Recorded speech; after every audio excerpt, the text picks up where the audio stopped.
Okay, so we have a new episode of Legends and Leaders, and today it's great to have Moksha here. You're now a really influential leader at Complex, but you've been around in the culture space for a long time. I mean, you got passionate about youth culture pretty early on. You were at the source.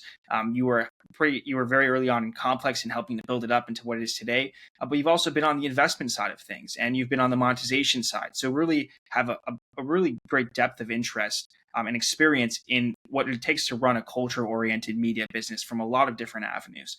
And now you're working on ComplexCon, which is going to be, it's going to be incredible this year, the biggest yet, and the event beforehand. So I'm excited to have you here and to get into your story. Yeah, thanks for having me. It's flattering the way you put it, but yeah, nice to be here and happy to get into it. Awesome. So just going back to the beginning, how did you get interested in like the world of kind of culture, youth culture, media? Like, how did it become a passion that you wanted to dedicate your time and your life and your work towards? Um, yeah, I was, sort of like in college trying to find my way, and I like the way I grew up, sort of very rural in Tennessee. Like we never had any money, and you know, I sort of like always aspired to, my mom's family is from New York City, so like I really aspired to that culture, and I was feeling, as most college students are, kind of flat broke, and also sort of coming from that background and not having a lot of resources. Like making money was like super important to me, and I was at like a wedding or something, and like a distant cousin's like, "Hey, what are you going to do after college?" I was like, "I don't know. I'm like going to banking," and he's like, "That's absurd. Why would you do that? That's like the most boring thing. Sounds horrible." And I'm like, "Well, what do you mean? Like, I need to make money." He's like, "Well, what are you into?" And I was like, "Oh, like I'm into music and fashion and all these things." And just he's like, "No, no, no. This is what you need to do." And it was wrong, but it was right at the same time. He's like, "Go work in the magazine business."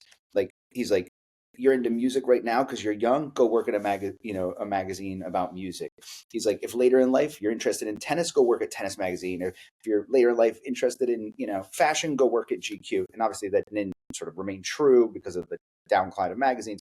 But his point was right. Like, go work somewhere in an industry that you're personally interested in, because you're going to spend a lot of time there. So I feel like if you're huge into film, go work in film. Don't go work at Best Buy and be so like resentful that you didn't go work in film. So for about a year, I wrote letters and cold called people, to all of like sort of the music and hip hop magazines, The Source, Double XL, Vibe, Spin, Rolling Stone. Got sort of like rejected countlessly, and then through one of those letters, someone ended up calling me like a year later and said, "Hey, we got your letter and your resume. Do you want to come in for an interview?" And then sort of I got hired as like an admin at the source, like sending faxes, fetching coffee, bringing my boss towels at Equinox because he didn't like the ones that Equinox supplied, all of those things. And from there, I sort of just, I guess fell into it from there. And, I think, I'm happy that I did because in some ways it keeps me like very connected to youth culture as I get a bit older. It's when you're younger, you're super immersed in it, but as you getting into sort of like my stage of life, you really have to study it, and it's kind of a blessing to work in that because it keeps you very current. You can't two things you really can't bet against: the youth and technology. They will always prevail. So you got to sort of stay at the forefront of both of those. Mhm. When you were at the source, like, I know you had this idea of like going and being at magazines, but like, what specifically did you really learn there that made you just understand culture differently, made you understand the media business differently? Like, how impactful really was it to the leader that you are today? I had some really good mentors there, like Chris White, who's now like I think the chief revenue officer of Spring Hill, and he's been a veteran in this business. Um, you know, he didn't, he really took me under his wing. He sort of gave me the opportunity, and he instilled like really good values in me. He's like, although you work in youth culture, don't sort of become a fan of youth culture. Like you Oh, have to remain professional, and so many people would be in sort of like hip hop and they think it's sort of like all fun and parties and artists, and he's like, those people never become successful. You can appreciate it, you can admire it, you can be a student of it, but like you have to get the work done. And he also gave me really good, sort of just sound advice. He's like, I mean, he would say things like, treat every meeting like it's your last. You want to be super impressive. You want to present yourself as adding value. And, he just basically said, like, you have to treat everything, not literally, but like that your life depends on it or your livelihood depends on it. And, that was kind of a good kick in the ass for me, to really, get motivated, sort of be persistent. And I think, business is tough, right? No matter what business you're in. I mean, I've never worked. Maybe AI is super easy right now. I don't know. So you better be sort of like prepared for, to be persistent, to be resilient. And, I think Chris gave me a lot of that, sort of institutional, sort of foundational stuff, that helped me sort of get through all these different iterations. So what led to you wanting to be at Complex when it was like basically just beginning? Why take this kind of leap and get so involved there? I mean, naivete. I was like, I don't know, 24, 25 years old. And, Mark, Seth, and Marcy, who created the brand Echo along with other brands like, Zoo York and stuff. I was selling them ads in the source. And Seth really took a liking to me. Mark was kind of the creative, Marcy was ops, and Seth was like the business guy. And he really took a liking to me and started sort of like courting me, like, hey, we're going to launch this magazine, but it's not going to be a traditional magazine. It's going to be the world's first ever digital magazine, distributed on Sony mini discs in a non-traditional way on garments. And, that didn't really work because Sony mini discs didn't work. And then we created a print magazine, and, that worked for a while. But I think it was, youth, because, obviously when you have more mature responsibilities, taking risks are, more daunting. So youth was part of it. And, quite honestly, because it was a startup, if it worked, it was going to be way more lucrative to me. Like the source was like the #1 established hip hop magazine. To grind your way up there to make six figures would take forever. And as 24, 25-year-old kid, like I was obsessed with making $100,000, and Complex gave me that opportunity to do that. So, part of it was numerical. I can remember the first paycheck I got from there, they still like printed them out and handed them out, whatever, every second Friday. And I have a brother that's like 11 years younger than me. And I remember showing him the physical check, and I remember being like, can you believe how much money this is? Like, it was just like, at that young age, just mind blowing. But that's how I got into it. And I think, Chris, who I was mentioning, my mentor from the source, or, sort of first boss, he thought it was absolutely crazy. He's like, what are you doing? Like, this is insane. Like, we're #1. But look, it obviously could have gone really poorly and could have potentially stunted, my professional career growth. But fortunately, Mark is literally like a creative genius. Like he sees trends in culture, years before they even happen. If you think about Complex's sort of like the idea of Complex, the tagline, buy, obsess, collect, the fact that it was half sort of like music, youth culture, lifestyle content, and half a buyer's guide. And the fact that Mark really believed and coined this idea of a convergence consumer, like a young person that was just as interested in NBA as they are in skateboarding, and just as interested in hip hop as they are, appreciative of punk. And, they like streetwear and sneakers as much as they admired couture and luxury.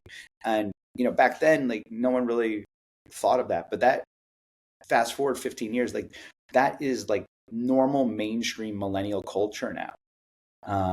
And he was really ahead of that. And I think that's why also the Complex brand has been so durable, even through really seismic technology disruptions.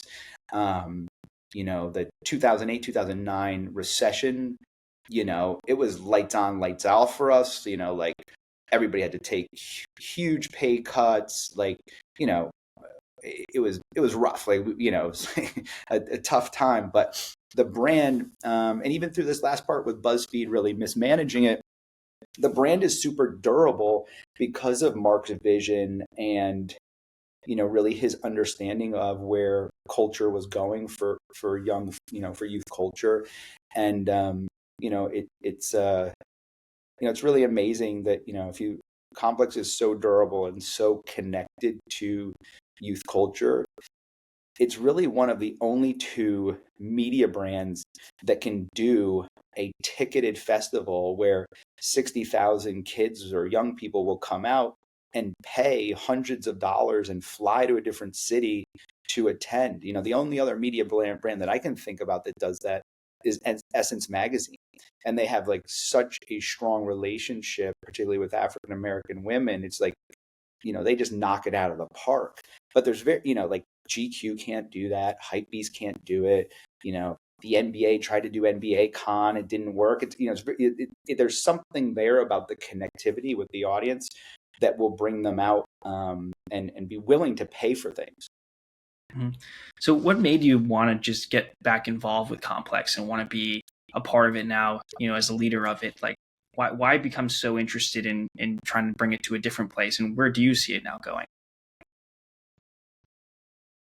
I guess there's probably a few reasons. So Aaron, who was like our first partner and sort of came up with the idea of ComplexCon, after we sold it initially to Verizon, we sort of all dispersed to different things.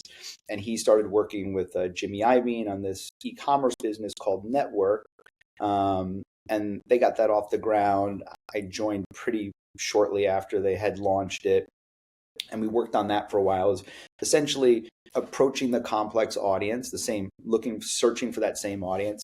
But instead of serving them with content and ads, we were serving them with commerce, right? We were sort of creating a marketplace where the world's best creators and brands through live streaming could connect with consumers and consumers could shop those products.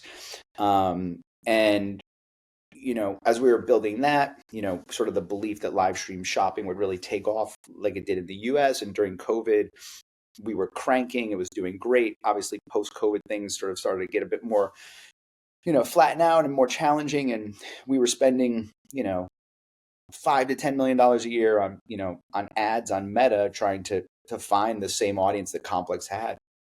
And then, BuzzFeed had this, sort of like fantastical idea that they were going to create a SPAC and go public. And that sort of just all went sideways. And they got into, well-reported financial issues. And as a result, and sort of credit to Aaron for being super persistent with it, he just kept going to them saying, hey, I want to buy it. I want to buy it. Eventually, about a year later, we were able to buy Complex back from BuzzFeed.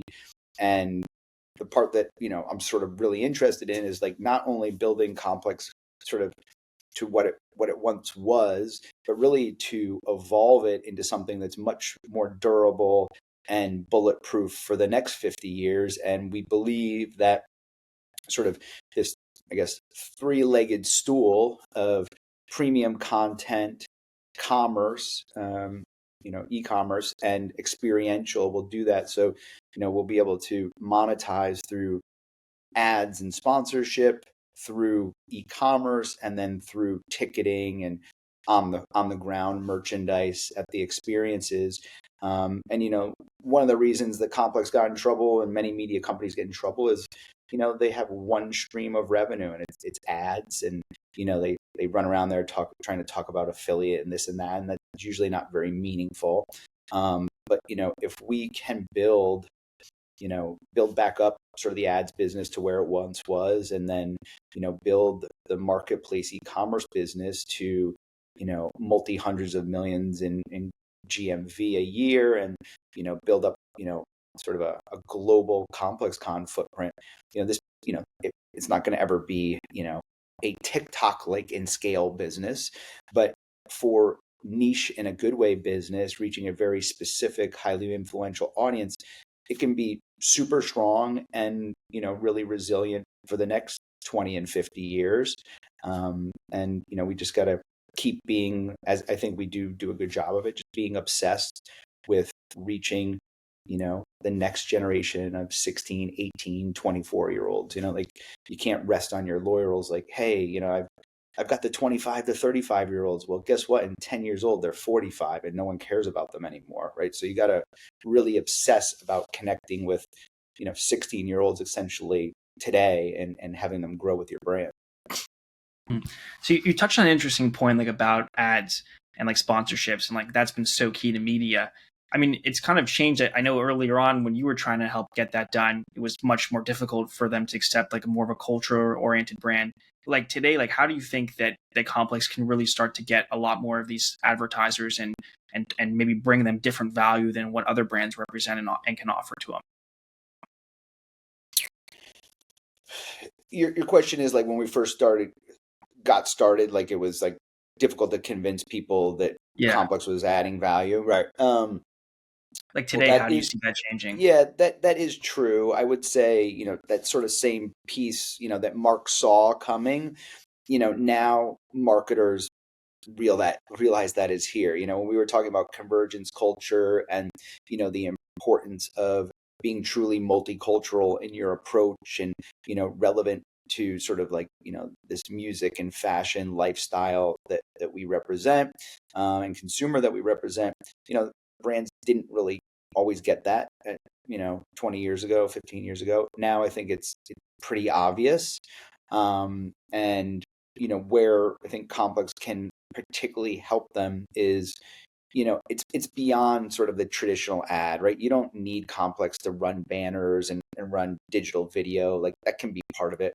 But where you can really use Complex is around leveraging its trust, sort of authenticity, credibility, and engagement with the consumer to bring your brand in and create a deep, meaningful relationship through content, through e-commerce experiences, through physical on the ground experiences. And, sort of we have to help brands mirror the same relationship we have with the consumer, right? Like we're engaging with consumers around, trustworthy, high quality content. We're curating products that they want to buy, and we're creating experiences that they want to buy tickets to go to. And you have to create and integrate brands into that same kind of experience. Otherwise, it's just purely transactional. They're just buying ads, trying to get impressions, and there's nothing wrong with that. But where we really help people is to bring them deeper into the brand, into the community, and really into sort of like a much deeper relationship with the consumer. Mm-hmm. Yeah. I think today it's interesting how to build that. I mean, because you've already have it established, it's a huge competitive advantage to have in the way that you do. Also, like you mentioned a little bit about AI. I mean, AI it seems to have really changed some of the ways we're going to go about media, just the media business in general. How do you see that affecting Complex and also just network? And like, I know you guys did this cover with the Eminem Slim Shady cover, which was a big ordeal. Can you just talk a bit about the impact that's had as well? Yeah. So I think, we don't have all the solutions. We're trying to use the AI tools. I think they are in fairly, infantile state, even though they're amazing. The way they're going to progress over the next 10 years is going to be pretty radical.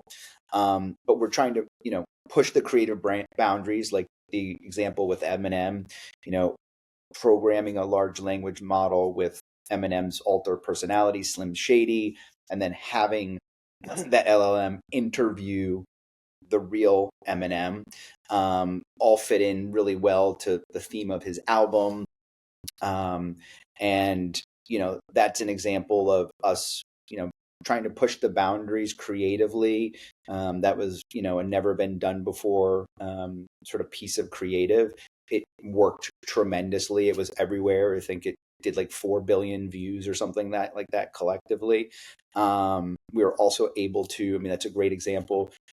We went to Dodge because, M's from Detroit. He's done stuff with them before. They are the only automaker we could go to. And we just said, hey, like, this thing is costing us a ton of money. Like training the large language model got way out of control for us. Would you guys come in as a partner? Just as it happened, they had this EV charger that had never been seen to the world.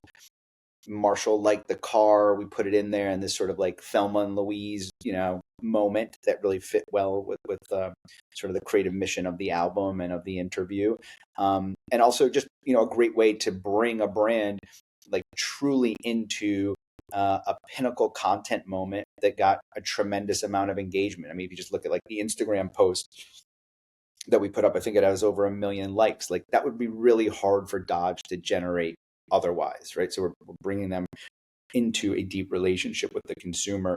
But the other things we're thinking about with AI is like, okay, AI is very much going to disrupt text, right? Like Perplexity, et cetera, they will summarize what Complex is writing about, every 2 seconds. So we have to think about formats that they won't summarize, or creating formats that can show up there that are valuable for us. So, we're thinking about like, how do we transition a lot of, the content that we're creating in text?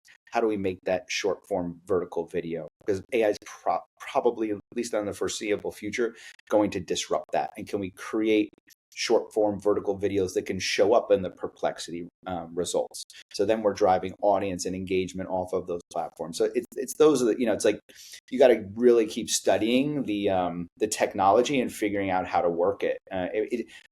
In a lot of ways, it feels very similar to like what happened with, as the social layer of the internet was built, right? Like, first it was Facebook, and everyone figured out how to drive engagement and audience on Facebook. That kind of evolved, and then it's Instagram, then it's TikTok, it's YouTube, it's Shorts. You have to just be obsessed with it. Yeah, I think that's smart how you're looking at it too. Is like, because a lot of this is where you see media brands like, hey, don't take our content, or you're out competing us, but then they're like trying to look at the other way, like, let's feed into what they're already going to show people and then use it to drive traffic to us. I just think it's a ridiculous notion to like fight technology. Yeah, agreed. We see what happens. Some people can. The music industry fought technology and won. So it can be done. But then the inverse is true. TV fought it and got crushed, like absolutely crushed. Like the average viewer of a new cable news program, I'm quoting this from Scott Galloway, so maybe it's wrong, but at least according to him, is 70 years old. That means no 18-year-olds are watching cable news, like zero. Huh. Yeah. It's like, it's not if it's going to die, it's just a matter of when. Like, yeah. Very different unless they create a bunch of 70-year-olds, I don't know. Yeah. So you've got, ComplexCon coming up. You have the event beforehand as well. This year it's pretty special that you have Travis Scott really involved artistically. That's a big deal to have his imprint on it. How do you think that this ComplexCon is going to be different? That the event beforehand as well is going to stand out. Like, what do you hope that people take away from this series of events you're going to be doing in Vegas? Yeah. So, in sort of invigorating the Complex brand, we felt like strategically we needed to let the fan community, the artist community, the brand community know that Complex was being invigorated, invested into. We felt like it needed a new location. Vegas is the entertainment capital of the world. The city is supporting like crazy. And as sort of part of that, we thought like, we always had these sort of like artistic directors, but we wanted to take it a step further and be really bold and sort of, thought-provoking in all those communities that I mentioned. And, we were fortunate enough to have Travis agree to partner with us, and for him to really lean in, like he's put his mark on the logo. Even within the festival, he's got like his sort of a mini festival within it called CactusCon.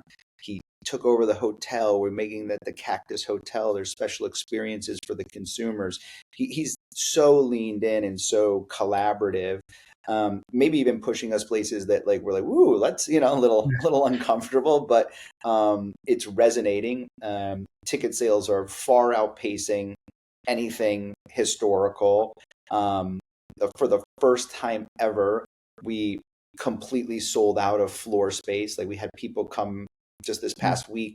Hey, can we get in? Brands we like, and we're like, I don't know. If somebody drops out last minute, we'll squeeze you in. But like currently, we can't get you in there. And I think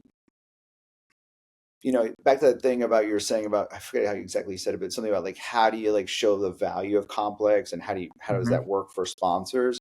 It's like we're making recommendations that we would take, right? Like we're partnering with Travis to sort of collaborate with us to make a special imprint that will be really meaningful and lasting for consumers through a content experience, through a physical experience, and through a merch and a badging experience. And, it's like we're in this way, and really we're showing, hey, marketers, this is our playbook.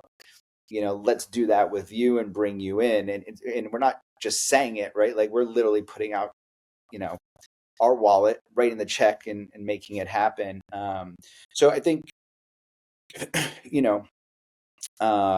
it looks to be by far the biggest in attendance. It's a much bigger venue than the historical venues have been. Obviously, it's much bigger artists collaborating with us, and his sort of currentness and timeliness is unmatched. And then, a lot of people, kind of surprising to me. I was actually a little nervous about moving to Vegas, just because bigger population in Southern California. But people have been really energized by it. So, yeah, we're excited. It's always a little bit of butterflies 10 days out, because you sell, not the majority, but you sell a lot of tickets the last 5 days, and it's always a little like, but yeah, we'll get there. It's going to be good, and we got a lot of really great partners that came on to support. So, hopefully, our ambitions are that ComplexCon is not just a U.S. centric business and experience. We did Hong Kong earlier this year. We want to go to the Middle East. We want to go to Europe, maybe other parts of Asia. Maybe it doesn't pop up in the same markets every year. But there is this unique thing with Complex and its audience that very few other people have, where the consumers will actually buy tickets, fly out, make it a destination, and an experience for them. I just think people are excited for a different take on this. It's ComplexCon has a certain perception around it. You know what you're going to get. But now I think there's like this really like this great excitement around a new artistic vision. And also like sneaker culture is so transcendent throughout the world, so many different places. So bringing it there it's a huge opportunity, especially the Middle East. Like guys like Money Kicks. I mean, what he did for sneaker culture there was huge. Yeah, and what's cool is, you can, like when we did it in Hong Kong, obviously it had heavy influence from Korea, China, etc., right? Like, brands and celebrities that are, personalities, creators that, I'm not super aware of here in the States. And the same would be true for the Arabias, and how amazing would ComplexCon in Paris be, or in London, like, and to bring in some of those cultural elements. I think, young people, sort of like 16 to 28, they just flip for that, and there's nothing like it in their market. There's some smaller things here and there, but there's not like this, ComplexCon is really, a true cultural festival. It truly is the internet in real life, right? It's like you've got all the creators you admire, you've got musicians you admire, you've got the sneaker brands, as you mentioned, there's all the streetwear brands, there's luxury brands, there's, cool exhibitions from, car companies, and just all these like interesting things, like whatever your niche is. There's amazing food experience. it's, like there's none of that. It's like, yeah, you've got like Sneaker Con, but that's like a trade show purely for sneaker traders. Or, you've got Art Basel, amazing, but it's art. It's just one thing, where ComplexCon is truly at least as far as I can think, like, is the truly multi-dimensional festival. Yeah, it's definitely in its own league. Just the last question that I have, what do you want to accomplish now, like from your own kind of in your own professional career, and just in general, like what's the big picture vision you have for yourself at this point in your life, and what are your short-term goals, maybe some long-term goals that you have? Well, for in the near-ish term, I really want to get this business to a place where um, it's really thriving. It's thriving in terms of audience engagement and sort of innovation in that space. That financially it's thriving and stable. That the three legs of that stool are super durable. And it's like I was with the brand for the first 16 years. I went and did some other things for a couple of years. Now we have it back, but like, I'm not going to work forever. The team isn't going to work forever. Like the best legacy we could have is like to hand this thing off in, many years down the road, and let it thrive well beyond our years. It's like, there's some great legacy media brands out there that have been around for 100+ years. Like, it's like the Wall Street Journal is not going anywhere. It's super durable. Like, we're not a one for one for that, but like, let's create a brand that's that durable. So I think I guess that's both my short and my long term goals, and that would give, I think, all of us a great joy if we accomplish that. I think that's something great to focus on. Wall Street Journal is pretty timeless. Everyone respects it, loves it, and gets great info from it. And you want to be timeless. Yeah. I think they do like $1 billion a year in subscriptions. It's crazy. Yeah. Well, I appreciate you taking the time and doing this. I think you've had a great impact on culture, especially youth culture, and making it something that people can understand. It's accessible to be a part of, and to want to actually get the best kind of styles that you want is something that you've communicated well to the younger generation too. And I think through Complex and what you're doing currently is going to help make it a brand that's timeless and to get a whole new generation of people involved in culture. So I'm excited to see what happens with the big event soon, and your leadership over there. And I'm wishing you much success. Yeah.